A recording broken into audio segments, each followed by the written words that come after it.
Okay, folks, we're a little behind, but we've got Megan Fitzgerald-McGowan, who is with the NFPA's Wildfire Division, where she primarily is assisting with the FireWise USA's program.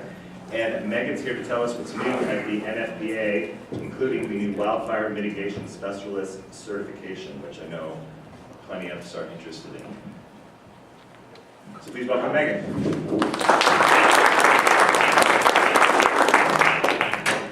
I have been keeping an eye on the time, so I'll try to move as quickly as possible, but still get my message across. So, Megan, I work at NFPA and in our Wildfire Division. So our mission within Wildfire is to provide resources to residents and key influencers to help ensure that everyone living at risk from wildfire has the information, knowledge, and tools to reduce the risk.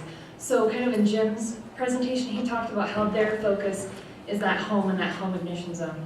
Our focus is residents. There's a lot of different programs and we all work together, but we can't all be doing the same thing at the same time. So we've decided to really focus on that resident piece of the wildfire issue.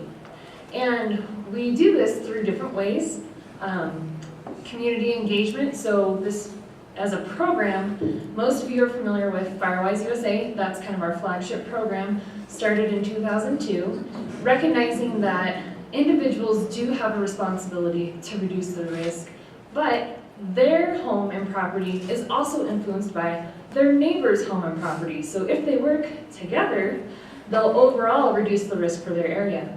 It is a voluntary program, it's a recognition program, it's not required, but it's a means to reduce that risk for the residents, their neighborhood, and those first responders.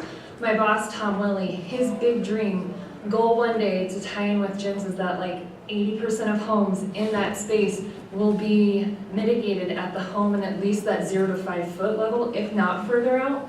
But research for home ignition shows that that's really the key area to focus first before you move out. So that's his big dream goal. And to help get there, we've made some changes to the program. But before that, I just wanted to go shout out to the state of Colorado because the residents here recognize what the reality that they face. And they are now leading the nation in the number of FireWise participants. They also had 2 of the original sites in our pilot program back in 2002, and they're still active. And since 2012 has seen really steady growth in numbers, and I'm guessing because some of those large wildfires have occurred that greatly impacted homeowners. So just a lot of great work is being done here, and we recognize that and really appreciate it. And just want to say good job and congratulations. But moving on, so to help this whole idea of residents reducing risk and having a program that's meaningful, we've made some changes. And we started looking at those changes in 2016. Part of it was discussions with our federal funding partners who said, this is great, but education is not mitigation, and you guys need to do more. So a working group was formed. I was actually a part of it when I worked for the state of Washington as their FireWise state liaison to look at what are the program criteria and how can we change those to help affect more mitigation on the ground. So this year, we rolled those out and they've been received okay. Some people haven't liked them, but things change, things evolve. They have to. So we changed from residents to dwelling units. We always got questions, well, we have part-time residents, people who come in, they're transient, so do we count them? That doesn't really matter. What does matter is that home is there no matter what, if people live in it 3 months of the year or 12 months of the year. So we changed how we look at the investment to dwelling units, so apartments, homes, multifamily. And then we changed the amount of money or volunteerism to equal that money. Before, since 2002, $2 per capita per person per year. And that's not very much. And we had sites that greatly excelled over. But, we also had some that met that bare minimum. Some people who did the same event every year, met their minimum, did nothing else. So were they really being effective at reducing their risk? And now we're asking for a site to have the equivalent of 1 hour of volunteer work per dwelling unit. So that's not a lot to ask. If you have 100 homes within your site, those 100 homes should be able to commit 1 hour of work, mowing their lawn, cleaning their gutters, doing the work. should be able to. We know that not all participate, there's not 100% participation, but you have to have something to strive for. Now, if you look at the dollar amount, which is how it rolled out at first and really was a sticker shock, we're using the national volunteer rate that we've always used to give value to those volunteer hours. It's $24.14, or it was in 2017, we kept it the same for this year.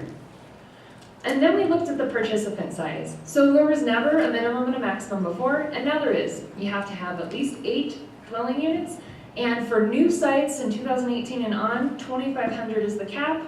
For those who have been in the program from January 2018, 5 years out, they have that much time to come down to 7,500. Believe it or not, we've had states that had 70,000 people in their program. How effective do you really think that is? How many people in that 70,000 are participating? They're counting what their city does in the road right-of-ways as their investment to that community. But if we're looking at residents and how homes burn, clearing right-of-ways is great for ingress, egress, other ways to addressing the fire. But for that home, it doesn't really do a whole lot. It's that work at that home and that home ignition zone that's important. And then it's always been a requirement to apply that you have to have a risk assessment for your community and an action plan. Now, I worked for the state. I know lots of people who worked on programs like CWPPs and other plans. What happens to a lot of those plans? They go on the shelf and no one looks at them again. So we added some requirements. You have to update them. And with our portal, they can upload them so we can see that. And they have 5 years from 2018 to make those updates, but it might be a small, hey, we met as a group, we looked, everything's still the same, we're updated. Or we've done a lot of work, we've made some big changes, we're gonna go through into a full evaluation again. And then the action plan, I mean, that's your goals, that can be your yearly goals, and those should be being checked off every year as you accomplish things. So that 3-year turnaround is what we're asking for. If you have questions about these, or if you are a resident leader for a site and you have concerns, I'm here at least through lunch, and I'm willing to talk to you on how we can help you address that. But just so you know, we know not everyone's happy with the changes. We're not going to roll them back, but we're more than willing to help you get through them. Another thing we added was the portal. There was a lot of talk yesterday about making decisions based on data, and that's not quite how our program works, but we are trying to get better data about what our site's doing out there on the ground. So the portal is used for renewing and applying, but it also through that process we're asking questions like, did you guys do vegetation removal? What did you do? How much did you remove it? That's voluntary, but we had like between 70 and 80% of our sites give us answers last year. And we're modifying it this year to be more inclusive, allow for more input, to just kind of see what's actually being done on the ground, and then where is that work being done? In the common areas, at the home level, a lot, not all, but a lot of our sites in the past, that has been their focus, their common areas, and that is great work to be done, but really we need to see work at that home level. We also have some new resources. You know, we've really been kind of shifting that focus to the home, to residents, so this one-pager is on our website, Preparing Your Home for Wildfire. It matches a brochure that's also through our catalog, but this is available in English and Spanish. And just trying to change different ways that we share the information. People learn in different ways, process in different ways, and there was a great talk yesterday about, you know, changing behavior. These aren't meant to change the behavior. They're a tool, like once you've got that conversation going, to help you communicate what can be done. So these are our catalog resources, the brochures, the how to prepare your homes, and then the other one is a poster. If there is that person who likes lists, they like to know what to check off. What's the low-hanging fruit? What's more expensive? Where should I start? This thing goes from the home to 0 to 5, 5 to 30 and out. Different actions you can take, has some symbols to help people process how much is that going to cost so they can prioritize what works for them. Our fact sheet series continues with the Insurance Institute for Business and Home Safety. These came out last year, we've continued it this year. This is for people who want to know the science. Why do these things happen and what works? Those are online. Coming soon, we have a series of resources coming out during Fire Prevention Week in October. A new video, Your Home and Wildfire. And the big thing here is emphasizing that it's not a practitioner coming and telling that homeowner, this is what you have to do, all these trees have to go. It's a conversation. those two working together to identify things that have value to that homeowner that they're not willing to give up, but maybe they'll give up other things, and how can they work around that. We're doing a webinar on insurance, a big thing coming out of California. We heard in the How Much Do Wildfires Cost presentation yesterday is people they're underinsured. And in this webinar, they're going to be talking about, what should you be doing on an annual basis? How can you make sure that your insurance is up to date? Some of those different things, and that's free. We have a new e-learning course coming out that's very much targeted at residents. A lot of the same info you might get in our Assessing Homes for Structural Ignition Potential, or HAZ, but at that level for that resident. Very basic, just help them understand, why do I need to do this work? We continue with Prep Day. So that'll be on May 4th in 2019, so don't forget to wear your Star Wars clothes. May the 4th be with you. And then professional development. So we do have our HAZ course, now called this. We have one coming up in Denver in October, if there's anybody who's interested. But then, what we want to hear about the certification. So this rolled out this year, it's new. We have 29 people who are in process of going through it. As you can see, it's based on a standard, and it was developed with an advisory group. This was not just NFPA saying, we're going to make a certification, here's what we think it should be. When I was still at DNR, they were reaching out to state liaisons, to foresters, urban foresters, to see the trees there, to give input from a wide group. The body of knowledge includes basic fire behavior courses, NWCG resources. It's recommended that you take the ASIP class, but it's not required. And it can be for fire service, forestry agencies, insurance professionals. There's a lot of different groups who are starting to do home assessments, looking at wildfire risk. And so it's a way to kind of make sure there's a level of credibility out there. It's an opportunity, it's new, and we are taking feedback. If you choose to go through it and you have thoughts, let us know. And, I said something about credibility, and I'll say from my perspective, when I was at the state, we had a lot of awesome partners doing awesome work.